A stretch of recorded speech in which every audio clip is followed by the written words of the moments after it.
Today's rededication isn't just about looking back. It's about reaffirming our promise to the future.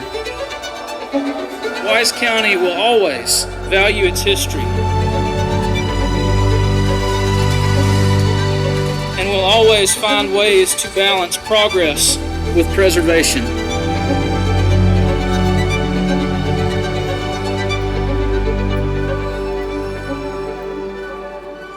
Wise County worked with us to create a master plan, to put together a proposal for the rehabilitation and the restoration of this courthouse. When we began the work to restore this building, our goal was not just to make it look new again. It was to honor what's old, preserve what's good, and prepare it to serve for another century.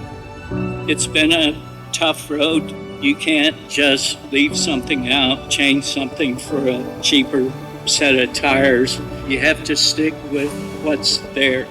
It meant uncovering layers and layers of history, literally and figuratively, and making decisions about how to keep its original beauty while meeting today's standards of safety and accessibility. Restoring buildings takes careful balance of preservation and innovation. A building that will continue to stand as a beacon of economic and civic vitality for generations to come. I'm going to step away now for this ribbon cutting. As soon as it's cut, she's open.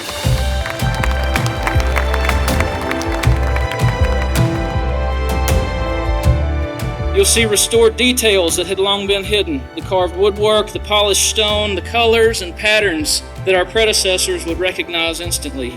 You'll see the careful blend of old and new, historic preservation meeting the needs of a working courthouse. The picturesque structure has seen trials unfold in its courtrooms and marriages sealed in its halls. So much history has transpired in this place.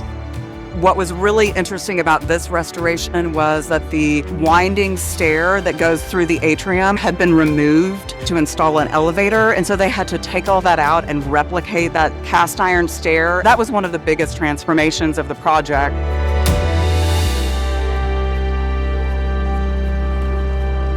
The commitment of the community to this project is why the project works. These things are just engines of economic prosperity and economic development. Protecting and preserving our history is critical to the future survival of this state and our republic. Without that history, there's no way that we could guide ourselves into the future. You have not only restored a courthouse, but you have renewed a legacy. This is our courthouse. It belongs to all of us, just as it did to those who gathered on this square 130 years ago. This building was not built by timid men. Just as our generation points to our county fathers to say they built this, future generations will point to us and say they saved this.